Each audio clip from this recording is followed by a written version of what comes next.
The organization which we paired up with for this project was the Interfraternity Council at Tennessee Tech University. Their purpose is to govern the 11 fraternities that are here on campus. Some of their goals are to promote Greek life's positive image and have an impact focusing on scholarship, service, and philanthropy.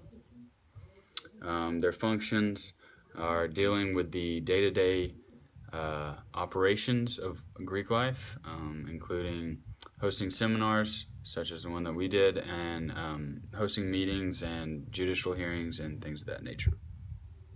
So IFC consists of all the fraternities on campus, which is like 10 to 12 different fraternities, and they all have different charities that they have selected to do fundraisers for throughout the year. Then they do highway cleanups and room in the inn and food pantry days and all kind of different things for the community. Another thing is ways that other nursing students can serve and benefit this organization, leading to benefits for the community. I think just doing what we did, which was going door to door and talking to them, because they are young guys, they're not going to sit down and read pamphlets. So I think getting the face of the School of Nursing out there for them and showing our support and going to their charity events and fundraiser events and really talking to them as our peers. Hello, this is Christina Rolen, and today I'm going to talk about mine, Kelsea Garrington, Kristen Buscher, and Jordan Caldwell's CAP project. So we chose to do our topic on sexually transmitted diseases on Tennessee Tech's campus, and we focused on college-aged males, specifically in fraternities. We've chose this population because we felt like we get the most feedback and the best participation in this group of men. So we had a really great turnout with our project. We conducted surveys and we held a presentation where we gave information about STDs, the statistics that we got from our surveys, sex myths, and some ways that STDs are transmitted that people might not know about. And so it was a really good informative presentation that we gave.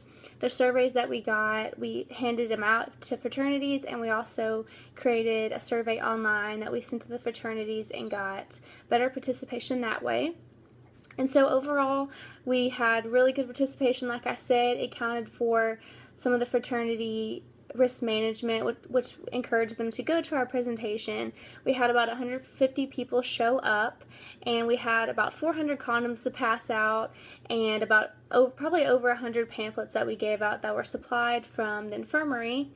And we also did an activity at our presentation that we thought was really good. We had the condoms that were actually came in 4 different colors from the infirmary.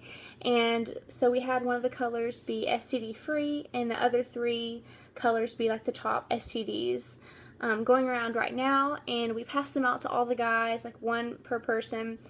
And we would say, okay, stand up if you have blue condom. And, it kind of showed how serious STDs are and how prevalent they are. It kind of gave a visual, which I think was really good. So overall, we're really impressed with our project and really thankful that all the guys showed up at our presentation. Alright, so now I'm going to speak about what we learned from our CAP project. I think the number one thing we learned is that people don't know as much about their sexual health as you would think. For instance, birth control does not prevent STDs, people. That is not a true thing. And so I think another thing that we learned, or that we know, is that STD is a growing problem, but I was personally surprised at how prevalent they are and how often people have sex. Just in this region alone. Out of 99 surveys, there have been 891 sexual encounters that we totaled, and 24 people out of the 99 people never wear protection, and 37 of the people claim to wear protection each time. So that's not that many people that use protection each time. And another thing we found is a lot of sex occurs either drunk or high, and a lot are one-night stands. So people probably aren't getting tested every single time they have a one-night stand, and so we found that people do not get tested very often, which is a problem because you can be passing along to lots of people and never know about it, and the person might never get a symptom, so no telling who they're passing it to. So I think these were the biggest things that we found. We learned that guys are very open to talk about their sexual health, which is I guess I was kind of surprised about that, but so it was really good. It was really easy to communicate STD awareness to all the individuals.